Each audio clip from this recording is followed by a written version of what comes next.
Assalamualaikum warahmatullahi wabarakatuh. Para wargi mitra kaum dangu sadayana, alhamdulillah dina danget ayeuna urang sadayana tiasa patepang dangu deui sareng sim kuring manggaa. Urang sami-sami neraskeun hanca dongeng Sunda anu katunda dina judul dongeng sareupna di Pajajaran karangan Bapak An Merdeka Permana.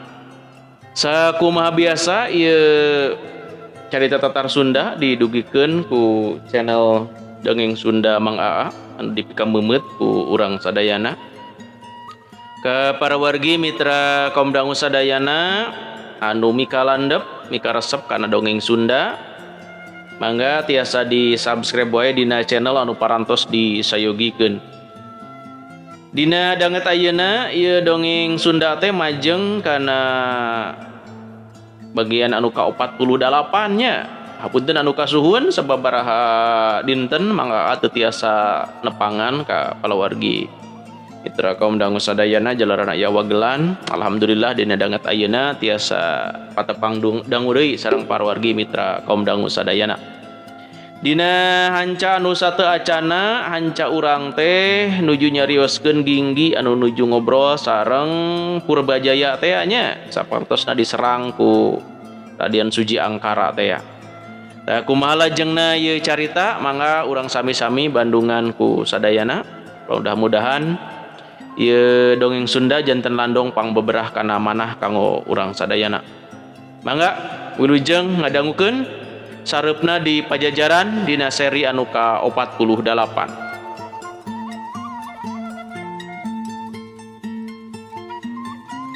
Saterusna ginggi nerangkeun yen di Puri Baguseta aya hiji kakuatan anu boga rarancang gawe anu badag.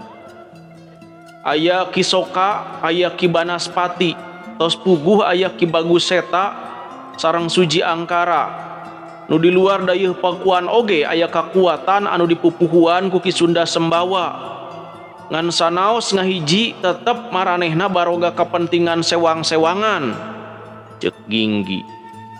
Purbajaya molohok mata simeuteun basa ngabandungan omongan ginggi sarupa kitu.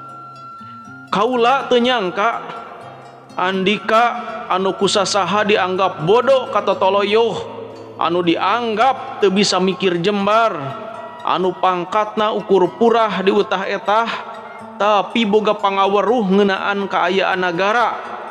Ceuk Purbajaya. Ginggi mah ukur mesem. Nah andika teh sabenerna mah patugas juru telik ti Karaton Sri Bima. Utusan langsung ti Prabu Sakti kitu. Ceuk Purbajaya. Ginggi ukur seuri bari gideug. Jadi utusan saha tuh nu sabenerna? Tapi Ginggi henteu nembalan sabab lamun dirina ngaku diutus ku Ki Darma bisa-bisa Purbajaya bakal curiga. Kumaha henteu rek kitu apanan Ki Darma mah ku sasaha oge geus dituding ulon-ulon anu baruntak ka nagara. Purbajaya ngarasa yen ku Ginggi aya anu disumputkeun ngeunaan saha anu nitahna. Malah anu geus kitu mah ieu jajaka teh amitan sabenerna Ginggi hayang tumanya. Ari rek muru wilayah Jahwihita benteng luar karaton teh Purbajaya maksudna naon? Anyakal Purbajaya kaburu ngaleos. Sainditna Purbajaya Ginggi oge langsung ngablesat lain rek asup ka kobongna anu aya di gireun istal Puri Baguseta, tapi rek ngadatangan purina Suji Angkara. Ginggi hayang nyaho meureun kaditu maksudna teh.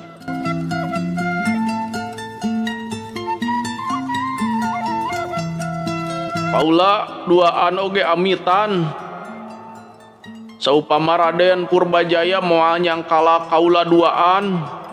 Cek seta jiga ngarasa yen diri na masih kaancam ku amarah Purbajaya. Jig indit ti dieu tapi rusiahkeun kaayaan kaula. lamun anu cicing di puri bagus eta apaleun yen kaula jalma bedas anu pangheulana diberi mah nyaan di kaduaan. Ceuk Ginggi ngancam. Boh seta boh madi ungeuk tanda satuju pikeun ngarusiahkeun kaayaan Ginggi anu sabenerna. Geus kitu mah duanana naringgalkeun eta tempat.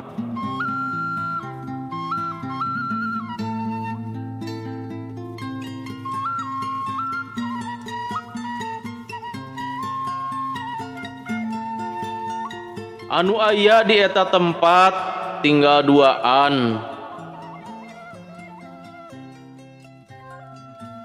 Purbajaya katembong masih keneh huleng jentul sabab masih keneh reuas ku beja-beja anu anyar katampa cikeneh. Nyameureun kumaha teu rek kitu tadi mah karasa kakara kaluar ti Puri Yogas Citra nganggapna Ginggi teh ukur salaku badega biasa jaba badega ti pihak anu Purbajaya henteu resep. Kareuwas anu kadua anu teu kaurang-kurang mataknya ngabengkahkeun hatena nyaeta sanggeus nyaho yen papacanganana tiwas ku balukar kahormatan digadabah ku Suji Angkara. Aing kudu bisa males kanyeri kasih Suji, ceuk Purbajaya.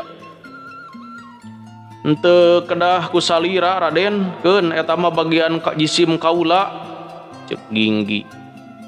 Disebutkeun ku Ginggi yen lain ngeunaan Suji Angkara bae anu kumanehna keur diuruskeun di Pakuan teh. Tapi oge leuwih loba ti eta. Ngan sawios salira mah ulah waka uninga jisim kaula nuju nguruskeun naon di ieu tempat. Pamugi salira oge kedah tiasa mindingan jisim kaula kaayaan jisim kaula anu sabenerna palias ulah dugi ka diuar-uar kadeungeun maksud teh, ceuk Ginggi. Disebutkeun ku Ginggi di Pakuan sabenerna mah keur harengheng keur tiis-tiis jahe. Masalah naon sabenerna anu keur tumiba ukur bisa ditalungtik ku cara rencepan. Pamugi salira tiasa nyidem ieu rusiah supados ngagampilkeun jisim kaula dina ngayakeun panalungtikan, ceuk Ginggi anu harita keneh disanggupan ku Purbajaya.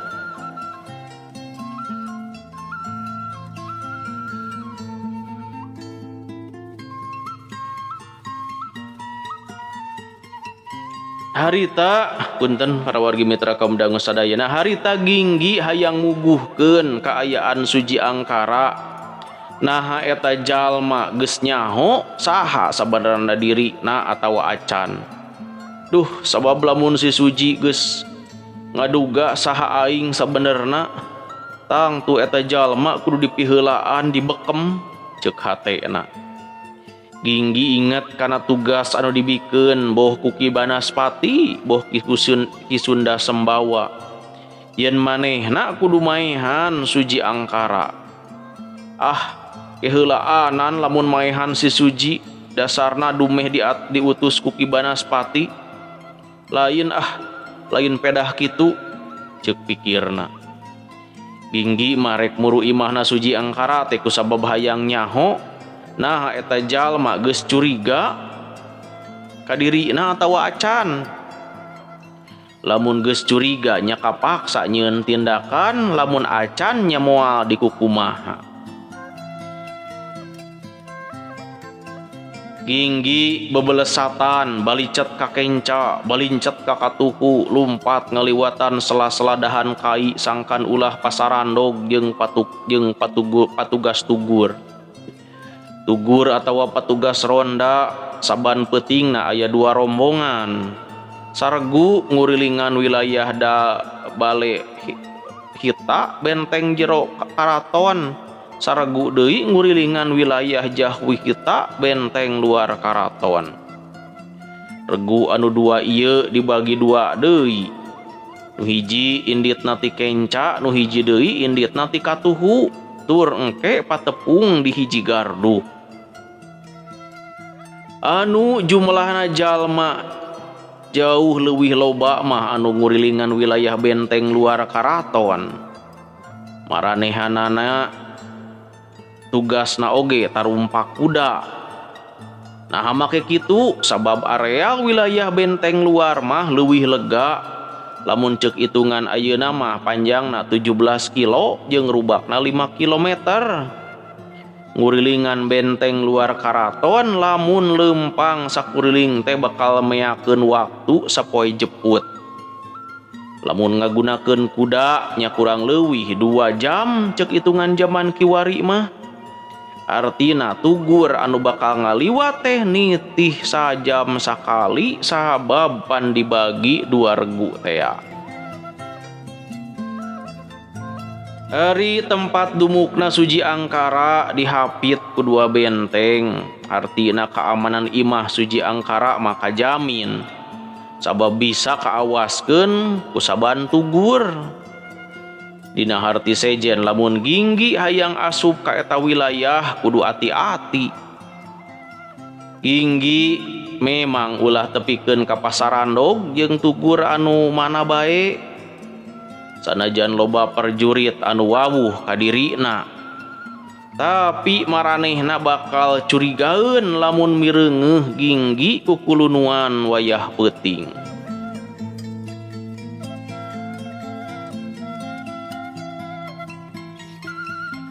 Basa manehna keur nyumput luhureun tangkal badag di wilayah dahlem kita. Ginggi nyaksian aya aleutan tugur anu keur laleumpang bari marakal oncor atawa obor. Tapi kalolobaan mah samagreng ku tumbak atawa kolewang. Jumlahna aya 12 urang jeung gerakanana nembongkeun prajurit pilihan. Ginggi ngarasa bungah sabab basa tadi jogol jeung Suji Angkara kadua anak buahna rombongan tugur acan ngaliwat. Lamun mah teu kitu meureun bakal kajadian huru-hara leuwih badag. Basa aleutan tugur geus ngaliwat awak Ginggi ngajleng turun tina dahan kai belesat. Lumpat deui tujuanana nyapuri Suji Angkara. Ngan bae samemeh asup ka jero gerbang kadenge sorak kohkol disada ti ditu ti dieu. Malah kabireungeuh aya sabubuhan tugur anu ngadeuketan gerbang puri. Hate Ginggi rada ngageter kira-kira aya huru-hara naon di ieu tempat. Nu dipihariwang Purbajaya laporan ka Ki Yogas Citra soal kajahatan anu dipilampah ku Suji Angkara. Geus kitu sabubuhan prajurit ti Puri Yogas Citra ngobrot ka Puri Suji Angkara. Kakara dugaan cantang tu bener kitu. Tapi lamun kitu kajadianana tan wande bakal kajadian huru-hara badag. Lamun nya kitu kajadianana Ginggi ngarasa dosa sabab eta kajadian teh balukar dirina geus ngabuka rusiah kajahatan Suji Angkara. Ginggi handeueul padahal urusan kajahatan Suji Angkara ukur edeuk direngsekeun sacara rencepan ku manehna. Tapi ieu kacuriga geuwat dipengparkeun deui antara Puri Yogas Citra jeung Puri Suji Angkara. Anggangna lumayan jauh lamun mah nya balad ti Puri Yogas Citra ngobrot ka Puri Suji Angkara. Waktuna moal gancang jiga kitu balad Puri Yogas Citra moal datang ka dieu jauh leuwih gancang batan dirina. Tewa! Tewa koy! Adengi sora gogorowokan. Tewa! Karaman oy! Tewa! Kaya bapa maling! Cek sora di tempat sejena anu aya di lingkungan Puri Suji Angkara. Ginggi konsentrasi ngumpulkeun tanaga. Geus ngumpul gajleng awakna mumbul ka luhur jeleg eunteup di luhur kuta atawa benteng anu luhurna kurang leuwih ti 3 depa. Di satukangeun kuta tetela aya anu keur jogol. jalma saurang anu mekel kolewang keur dikepung wakul buaya mangap ku prajurit lobana tujuhan bari sarua samagreng ku pakarang seukeut ka asup anua mawa cagak jeung cangkalak keur nyerak lawana. Anu ginggi ka cidareuasna sabab anu keur dikepung teh tetela jajaka seta. Seta kabireungeuh keur ngabubat babit kolewang bari taya aturan. Maksudna ngagunakeun pakarang teh teu ngagunakeun elmu gelut, ieu mah sasat saheumbatna bae anu penting bisa ngakalakeun lawan. Seta bangun teu mikirkeun kasalametan dirina, manehna henteu hayang nakis pakarang musuh. Sabab anu jadi tujuan utama mah kumaha carana bisa ngakalakeun anu keur ngepung ka manehna. Memang aya hiji dua prajurit anu kakeunaan tapi kating jarungkel. Tapi da awak manehna oge geus raca di sababaraha bagian awakna malah kepungan ka seta beuki kekep bae. Acan deui di tempat sejen nu teu jauh ti dinya aya welasan prajurit anu sayaga pikeun milu ngajorag. Sabab aya prajurit anu kakeunaan ku seta harita keneh diganti ku tanaga anyar anu masih keneh jagjag. Anu ginggi ngarasa sebel di tempat sejen Suji Angkara keur nyaksian anu jogo bari nulak cangkeng. Sirahna dibengker ku sabangsa perban meureunan jang nutupan tarangna anu benyut ladang ditonjok ku ginggi.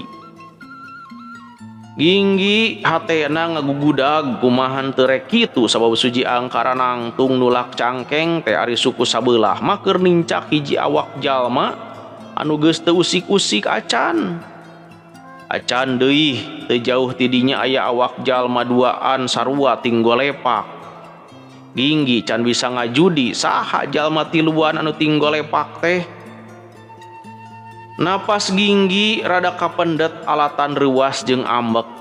Lamun mireungeuh salah saurang anu ngagolepak awakna bayuh-yuh, deukeut-deukeut ka awak ieu ogel. Jigana ieu jalma geus tiwas sabab dina pundukna nancep seseukeut tumbak anu gagangna potong. Jigana ieu awak jalma anu jiga potongan awak ieu ogel teh dibongohan ti tukang, ditewek satakerna mana gagang tumbak tapi kapotong oge. Ayeuna Ginggi mireungeuh ka palebah seta anu keur dikepung. Lamun Ginggi terus diantep tan wande nasib seta oge bakal jauh ti anu geus tinggal lepak di dinya mangkaning sakujur awak seta geus pinuh ku tatu. Ginggi ukur boga waktu saeutik pikeun mikir nah rek ngantep atawa rek nulungan seta. Telat mikir saeutik nyawa seta geus moal kapulu. Sanggeus mikir gitu Ginggi ngudar pakaianana. Ceuk pikirna mamake pakaian bakal babari kanyahoan sahadirina. Ginggi oge geuwat ngudar iketna dipake taregos. Dipake taregos jang nutupan beungeutna. Sanggeus kitu belesat. Ginggi ngabelesat tarik. Bisa jadi leuwih tarik batan angin, leuwih tarik batan kapinis. Awak Ginggi bebelesatan narajang ka saban prajurit anu ngepung seta. Saban anu kumanehna disurungkeun saban awak prajurit ngajol ka tukang. Ukur sakedapan ulasan prajurit geus racleng bari labuh ting gedeblu. Suji Angkara gogorowokan marentahkeun malar prajurit newak jalma anu keur mangul awak seta. Ngan tibatan ditembalan ku para prajurit kalah dijawab ku Ginggi. Carana Ginggi maledogkeun tumbak anu cikeneh dicokot ti handap nu diarahna dahan kai anu aya di luhureun Suji Angkara. Dahan kai peunggas kasabet seseukeut tumbak. Geus kitu eta dahan kai murag rek ninggang awak Suji Angkara. Anu rek katinggang dahan kai nyingcet ngajauhan tapi teu kalis tarangna kasabet ku tungtung dahan. Suji Angkara ngagoak bari ti gebut labuh. ngan untungna henteu terus katindihan kai. Saenggeus mireungeuh awak Suji Angkara ngajurah roh Ginggi manggul awak Seta blesat. Lumpat lir kilat sakedapan geus jauh tidinya. Ginggi leluncatan di lureun benteng bari tetep mamanggul awak Seta. Seta ngalaman tatu anu kacidaparna na. Kudu buru-buru ditatambakeun ngan Ginggi bingung kudu mawa Seta ka mana. Tepuguh mamawa Seta ka Puryogas Citra bakal ngaririweuh batur. Bakal leuwih nyiptakeun huru-hara lamun kapanggih ku pihak Suji Angkara atawa malah ku pihak Ki Bagus Seta.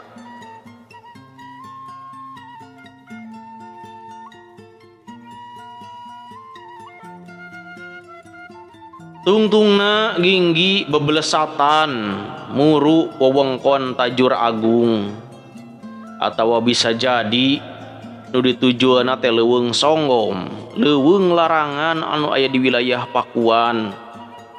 Leuweung Songgom matara diasupan ku jalma sabab sifatna anu karamatea. Paling mun daratang kadinya teh are aya kagiatan kura bakti sataun sakali. Bari sakalian mersihan leuweung. Tempatna lumayan jauh, pernahna aya di tebeh wetan ngan bae Ginggi inget. Di wilayah Tajur Agung teu jauh ti leuwih Kamalawijaya loba kapanggih rupa-rupa tutuwuhan anu bisa dipake ubar tatu. Ginggi rek mawa awak Seta ka leuwih Kamalawijaya. Tapi di tengah jalan Seta ngaku teu kuat tur maksa menta diturunkeun. Atuh kapaksa Ginggi nurunkeun awak Seta, dikadengkeun make batu jemprak minangka bantal supaya awak Seta rada nangreu. Seta humarurung nahan kanyeri anu pohara, nya kumaha teu rek kitu da ampir sakujur awakna raca ku tatu.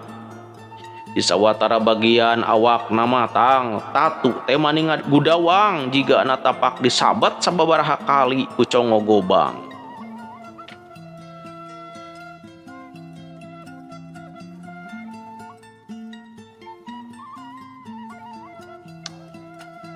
Para wargi mitra kaum dangu sadayana cag urang rehat heula sakedapnya. Aturan ye ka sadayana anu masih keneh manco dina channel Dongeng Sunda Mangaa. Apunten anu kasuhun ka para wargi mitra kaum dangu sadayana anu salamina mikalandep kana dongeng Sunda sakali deui sababaraha dinten mangga libur heula nya. Ya wagelan ieu teh. Doana we ku sadayana mudah-mudahan anu ngadongeng anu ngadarengkeun dongeng sadayana nuju aya dina kayaan sehat walafiat.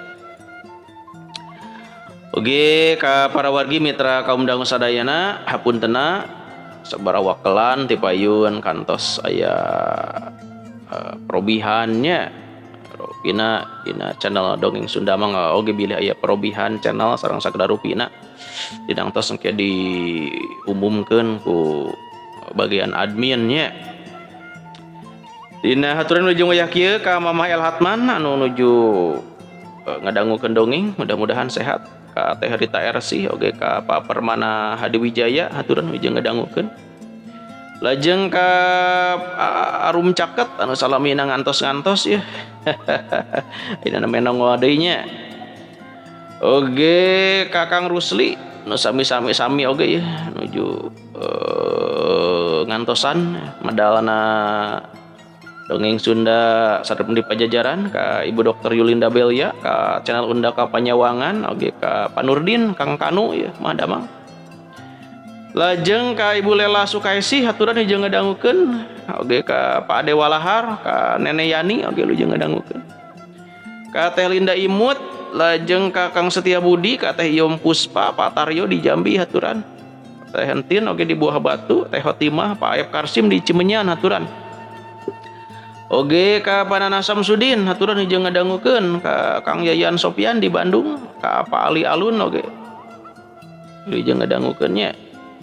Lajeng ka Pak Heri Buhori di Cikarang Kalijaya, ka Teh Esther Adelaide lajeng ka Katumbiri lajeng Katumbiri Sky Store lajeng ngadangkeun Kang Im Kaparoki Kang Randy Pak Guru Yana Mariana haturan kumaha damang Teh Tamim Alihah oge ka Pandang ka Pak Prabu Arjuna ka SDF Channel haturan lajeng ngadangukeun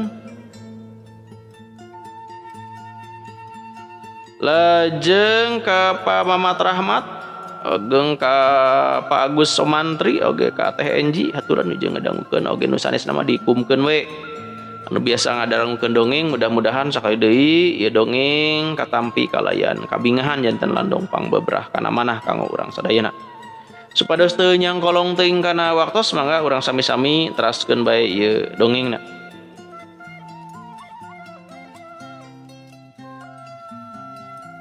Seta humarurung nahan kanyeri anu pohara nya kumahan teu reki tuda ampir sakujur awakna ratu putatu beden raca putatu di sawatara bagian awakna mah tatu teh mani gudawang jigana tapak disabet sababaraha kali ku congo gobang.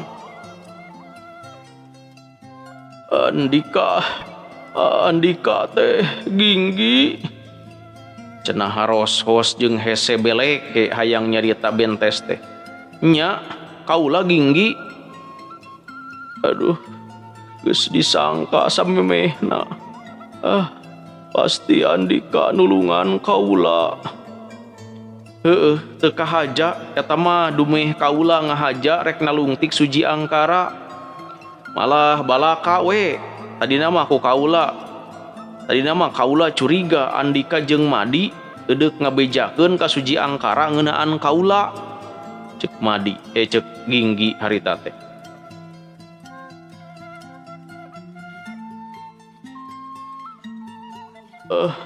tepi ka ayeuna si Suji teu apaleun ka Andika aduh seta rumahuh nahan kanyeri. Andika teh satia satuhu ka suji angkara tapi naha cikeneh edeuk pada ngabinasa geuning bari jeung nahan kanyeri tur nyarita pegat-pegat seta nerangkeun yen sabada rusiah suji angkara dibuka manehna jeung Madi kakara eling yen geus salah milih dunungan.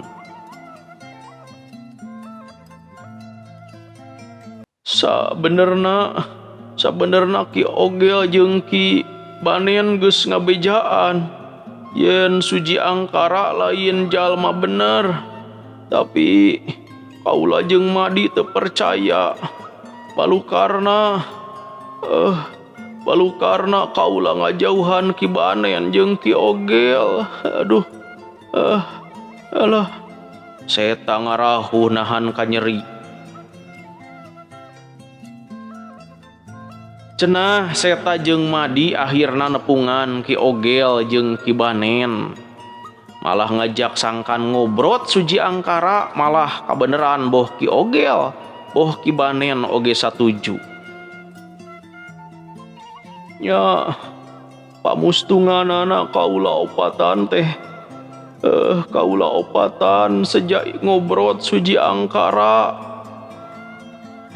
tapi gagalnya aduh ampura kaula sarerea gagal Madi Ki Ogel Ki Banen kabeh palastra aduh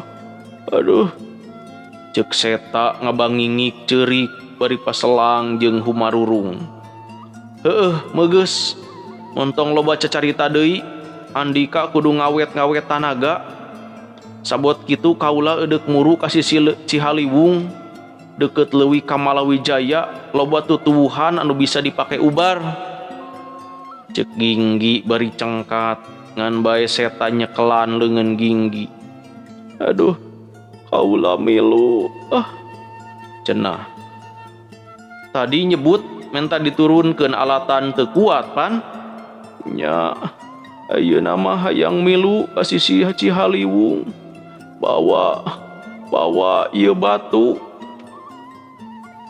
keur nanahaon bawa we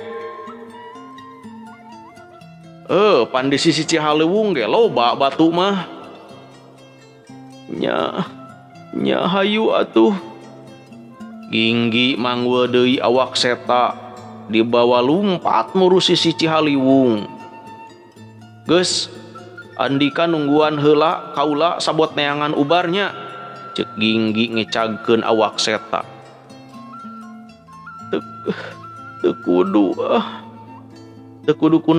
naon, teu kudu neangan ubar, teangan we batu. Jang naon batu? Mun kaula palastra diremkeun kawalungan Cihaleuwung, cek seta. Bet nyanyahoan make nyaho pipaeheun Andika. Usaha heula pan, tembal Ginggi. Ngan sabenerna ku saliwat oge Ginggi apal nyawa seta moal katulungan. Andika apal cara niremkeun jasad. Apalah lamun anu palastra di gunung dikurebkeun, lamun anu palastra deket ka cai ditiremkeun. Awakna dibeungbeuratan ku batu, cek Ginggi. Nya matak tadi Andika dititah mekal batu oge. Da Andika mah moal paeh. Seta seuri ipis. Masing kaayaan remeng-remeng malah medem tapi da ku ilmu sorot kalong sanggup mireungeuh kaayaan seta. Getih lalambaran di sakujur awakna, malah dina tarang, dina ceuli, nya pokokna mah di mana kabeh sakujur awakna. Hampuranya kaula, cek seta. Sidi kaula anu kudu dihampura ku Andika mah, tembal Ginggi. Ras kanyi santimi anu kacida dipicintana ku seta tapi kalah dirobeda ku dirina. Untung seta teu nyusul tepus. Nah naon cana meureun make kudu menta dihampura. Dalamun nya waktosna para wargi mitra kaum dangu sadayana parantos saeb. Cag urang tunda heula ieu dongeng sareupna di Pajajaran dina seri anu ka-48. Insyaallah dina seri-seri anu salajengna urang sami-sami teraskeun deui. Rupina sakitu nu tiasa kapihatur dina danget ayeuna hapunten nu kasuhun. Wilujeng kantun. Assalamualaikum warahmatullahi wabarakatuh.